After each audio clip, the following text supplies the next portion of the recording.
Halo, welcome to video pembelajaran PPKN.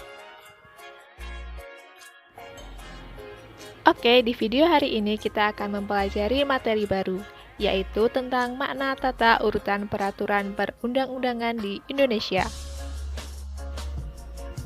Adapun pembahasan dalam video ini, yang pertama adalah tentang pengertian peraturan perundang-undangan nasional, dan yang kedua adalah tentang tata urutan peraturan perundang-undangan di Indonesia. Oke, selanjutnya yang pertama kita akan mempelajari dan membahas tentang pengertian peraturan perundang-undangan nasional. Sebelumnya, Ibu ingin bertanya pada kalian semua, mengapa harus ada hukum dalam pergaulan hidup manusia? Ada yang tahu dari kalian? Mengapa harus ada hukum dalam pergaulan manusia? Oke, kita mengetahui bahwa setiap manusia itu memiliki keinginan. Kadangkala keinginan itu berbeda-beda. Apabila tidak ada sesuatu yang dijadikan pedoman dalam mewujudkan kegiatan tersebut, hal yang terjadi adalah benturan-benturan. Nah, supaya kehidupan dapat berjalan dengan aman dan tertib, maka diperlukan adanya peraturan hidup. Peraturan hidup disebut juga dengan norma. Nah, apakah itu norma? Pengertian tentang norma dan macam-macam norma sudah dijelaskan pada materi PPKN kelas 7. Untuk mengingat kembali, sedikit pengertian tentang norma, yaitu petunjuk atau pedoman tingkah laku yang harus dilakukan ataupun tidak boleh dilakukan dalam kehidupan sehari-hari, berdasarkan suatu alasan tertentu. Nah, itu adalah sedikit penjelasan tentang norma. Oke, selanjutnya kita akan membahas tentang pengertian peraturan perundang-undangan nasional. Sebelum itu, kalian bisa melihat pada pasal 1 ayat 3 dalam Undang-Undang Dasar Negara Republik Indonesia tahun 1945 yang berbunyi, Indonesia adalah negara hukum. Nah, apa arti dari bunyi pasal ini? Dari bunyi pasal 1 ayat 3 dalam Undang-Undang Dasar Negara Republik Indonesia tahun 1945 mengandung arti bahwa kehidupan bermasyarakat, berbangsa, dan bernegara harus didasarkan pada hukum yang berlaku. Hukum dijadikan panglima. Jadi, segala sesuatu harus berdasarkan atas hukum. Sebagai negara hukum, segala aspek kehidupan dalam bidang kemasyarakatan, kebangsaan, dan kenegaraan, termasuk pemerintahan, harus berdasarkan atas hukum yang sesuai dengan sistem hukum nasional. Sistem hukum nasional merupakan hukum yang berlaku di Indonesia, dengan semua elemennya yang saling menunjang satu dengan yang lain, dalam rangka mengantisipasi dan mengatasi permasalahan yang timbul dalam kehidupan bermasyarakat, berbangsa, dan bernegara yang berdasarkan Pancasila dan Undang-Undang Dasar Negara Republik Indonesia tahun 1945. Untuk mewujudkan sistem hukum nasional, Pasal 22A Undang-Undang Dasar Negara Republik Indonesia tahun 1945 menegaskan bahwa ketentuan lebih lanjut tentang tata cara pembentukan undang-undang diatur dengan undang-undang. Untuk menjabarkan ketentuan pasal 22 adalah ditetapkannya Undang-Undang Nomor 12 Tahun 2011 tentang pembentukan peraturan perundang-undangan. Namun, materi undang-undang tidak hanya mengatur tentang undang-undang, tetapi memuat juga peraturan perundang-undangan lainnya yang berlaku. Peraturan perundang-undangan menurut Undang-Undang Nomor 12 Tahun 2011 memiliki pengertian, yaitu peraturan tertulis yang memuat norma hukum yang mengikat secara umum dan dibentuk atau ditetapkan oleh lembaga negara atau pejabat yang berwenang melalui prosedur yang ditetapkan dalam peraturan perundang-undangan. Hukum memiliki berbagai bentuk, yaitu tertulis maupun tidak tertulis. Hukum tertulis dalam kehidupan saat ini berperan sangat penting bagi kepastian hukum. Meskipun demikian, hukum tidak tertulis tetap diakui keberadaannya sebagai salah satu hukum yang mengikat. Secara formal, kalian sudah mengenal berbagai bentuk peraturan perundang-undangan di sekitar kalian.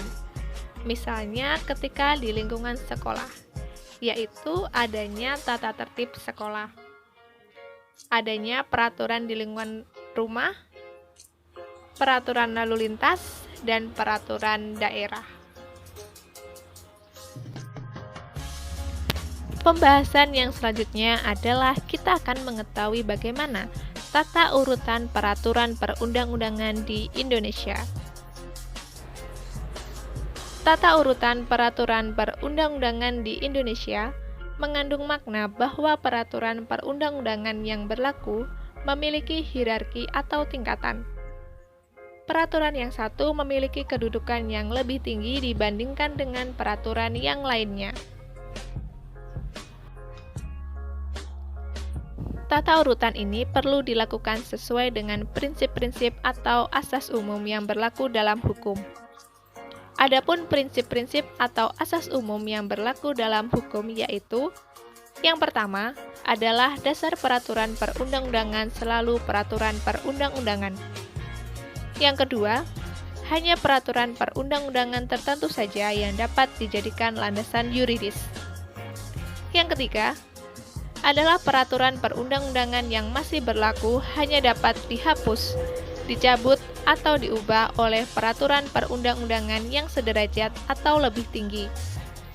Yang keempat, peraturan perundang-undangan yang baru mengesampingkan peraturan perundang-undangan yang lama.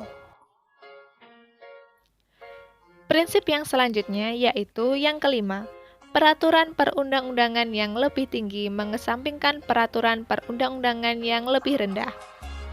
Yang keenam, peraturan perundang-undangan yang bersifat khusus mengesampingkan peraturan perundang-undangan yang bersifat umum. Yang terakhir, yaitu setiap jenis peraturan perundang-undangan memiliki materi yang berbeda.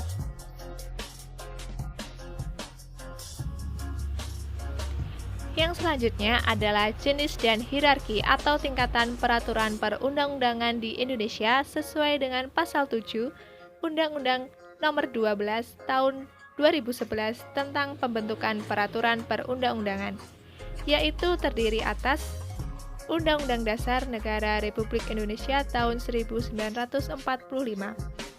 Selanjutnya tingkatan yang kedua yaitu Ketetapan Majelis Permusyawaratan Rakyat atau TAP MPR. Tingkatan yang ketiga yaitu undang-undang atau peraturan pemerintah pengganti undang-undang atau Perpu. Tingkatan yang keempat adalah peraturan pemerintah atau PP. Tingkatan yang kelima yaitu peraturan presiden atau Kepres. Dan tingkatan yang terakhir yaitu peraturan daerah, di mana peraturan daerah ini dibagi menjadi dua, yaitu peraturan pemerintah daerah provinsi dan peraturan pemerintah daerah kabupaten atau kota. Jadi, urutan yang tertinggi dalam hierarki peraturan perundang-undangan Indonesia yaitu Undang-Undang Dasar Negara Republik Indonesia tahun 1945. Sedangkan yang terakhir adalah peraturan daerah kabupaten atau kota.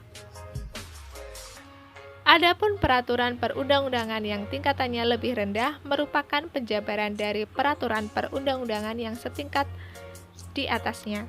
Jadi bisa dicontohkan bahwa undang-undang merupakan penjabaran dari Undang-Undang Dasar 1945.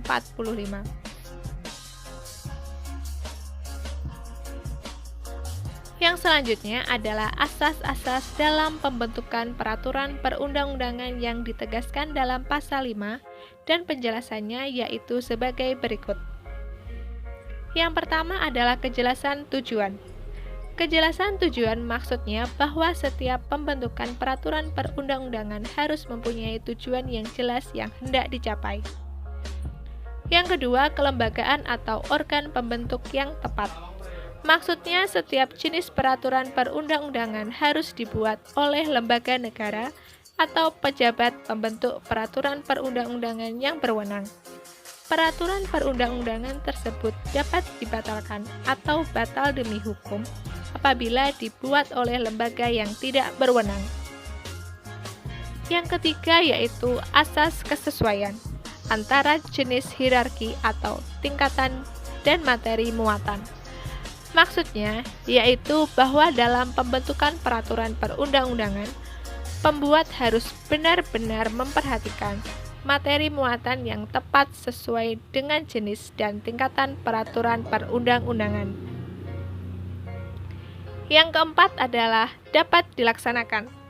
Maksudnya bahwa setiap pembentukan peraturan perundang-undangan adalah memperhitungkan efektivitas peraturan perundang-undangan tersebut di dalam masyarakat, baik secara filosofis, sosiologis, maupun klinis. Yang kelima adalah kedayagunaan dan kehasilgunaan. Maksudnya adalah setiap peraturan perundang-undangan dibuat karena memang benar-benar dibutuhkan dan bermanfaat dalam mengatur kehidupan bermasyarakat, berbangsa, dan bernegara. Yang selanjutnya adalah kejelasan rumusan. Maksudnya bahwa setiap peraturan perundang-undangan harus memenuhi persyaratan teknis, penyusunan peraturan perundang-undangan, sistematika, pilihan kata atau istilah, serta bahasa hukum yang jelas dan mudah dimengerti, sehingga tidak menimbulkan berbagai macam interpretasi dalam pelaksanaannya. Dan yang terakhir adalah keterbukaan. Maksud keterbukaan yaitu bahwa dalam pembentukan peraturan perundang-undangan, mulai dari perencanaan, penyusunan, pembahasan, pengesahan atau penetapan, dan pengundangan bersifat transparan dan terbuka. Dengan demikian, seluruh lapisan masyarakat mempunyai kesempatan yang seluas-luasnya untuk memberikan masukan dalam pembentukan. Selanjutnya, hal tersebut ditegaskan lagi di dalam pasal 6 bahwa materi muatan peraturan perundang-undangan harus mencerminkan asas-asas sebagai berikut. Yang pertama adalah pengayoman. Maksud dari pengayoman adalah bahwa setiap materi muatan peraturan perundang-undangan harus berfungsi memberikan perlindungan, menciptakan ketentraman masyarakat. Yang kedua adalah kemanusiaan. Maksudnya yaitu bahwa setiap materi muatan peraturan perundang-undangan harus mencerminkan perlindungan dan penghormatan hak asasi manusia serta harkat dan martabat serta warga negara atau setiap warga negara dan penduduk Indonesia secara proporsional. Yang ketiga adalah kebangsaan. Maksudnya bahwa setiap materi muatan peraturan perundang-undangan harus mencerminkan sifat dan watak bangsa Indonesia yang majemuk, dengan tetap menjaga prinsip negara kesatuan Republik Indonesia. Yang keempat adalah kekeluargaan. Maksud bahwa setiap materi muatan peraturan perundang-undangan harus mencerminkan musyawarah untuk mencapai mufakat dalam setiap pengambilan keputusan. Yang selanjutnya adalah kenusantaraan. Maksudnya bahwa setiap materi muatan peraturan perundang-undangan senantiasa memperlihatkan kepentingan seluruh wilayah Indonesia. Dan materi muatan peraturan perundang-undangan yang dibuat di daerah merupakan bagian dari sistem hukum nasional yang berdasarkan Pancasila dan Undang-Undang Dasar Negara Republik Indonesia tahun 1945. Yang selanjutnya adalah Bhinneka Tunggal Ika. Maksud dari Bhinneka Tunggal Ika adalah bahwa materi muatan peraturan perundang-undangan harus memperhatikan keragaman penduduk, agama, suku dan golongan, kondisi khusus daerah serta budaya dalam kehidupan bermasyarakat, berbangsa, dan bernegara. Yang selanjutnya adalah keadilan.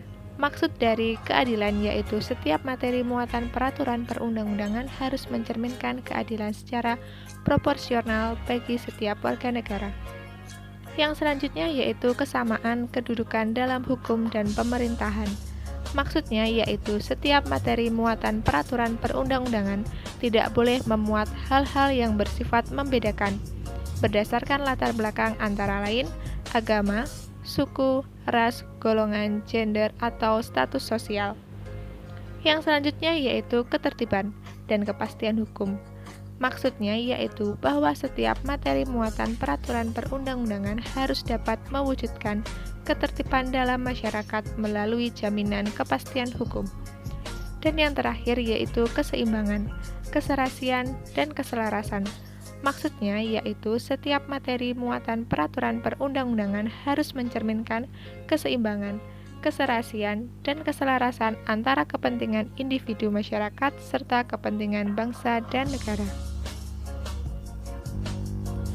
Baiklah, sekian pemaparan materi dari Ibu. Selanjutnya, mari kita simak video yang akan saya bagikan. Silakan kalian tanggapi dan kerjakan pertanyaan-pertanyaan yang telah Ibu sediakan dalam video tersebut. Selamat mengerjakan.